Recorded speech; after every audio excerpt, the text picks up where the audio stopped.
আসসালামু আলাইকুম। আমরা যাচ্ছি রুটি খাওয়ার জন্য। আমাদের রুম থেকে রুটি খেতে যেতে হয় কমসে কম ১ ঘন্টা করে আমরা গাড়িতে করে যাই। তারপর রুটি খাই।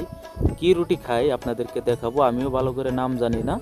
তো যাওয়ার সময় দেখলাম রাস্তার পাশে কোরবানি ঈদের জন্য পশু বিক্রি হচ্ছে। এখানে আপনি গরু দেখতে পারবেন না। তো আমরা চলে আসলাম রুটি খাওয়ার জন্য। রুটির দোকানের সামনে চলে যাচ্ছি। এই দেখুন, এটা হচ্ছে রুটির দোকান। আমাদের সামনে ইতিমধ্যে মাংস দিয়ে গেল।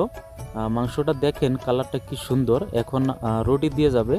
রুটিগুলো হচ্ছে চুলার ভিতরে কয়লা দিয়ে সেখানে পুড়িয়ে পুড়িয়ে দেয়, সেগুলো আমরা খাচ্ছি। খুবই মজা। আমরা কিছুদিন পর পর এখানে আসি রুটি খাওয়ার জন্য।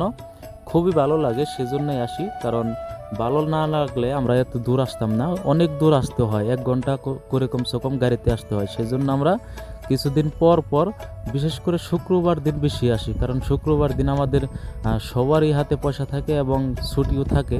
সেজন্য আমরা শুক্রবার দিন বেশি আসি। তো আপনারা ব্লগটা দেখতে থাকেন। আমি খুব একটা ব্লগ বানাই না, কারণ আমি গ্রামের ভিডিও বানাই। সেগুলো আপনাদেরকে দেই, আপনারা দেখেন, কমেন্ট করেন, ভালো লাগে আর কি। আপনারা জানেন আমি বাড়িতে মুরগির খামার করতাম, সেগুলো রেখে এখন আমি আছি ব্যাঙ্গালোর। আর ব্যাঙ্গালোরের রুটি খুবই সুস্বাদু।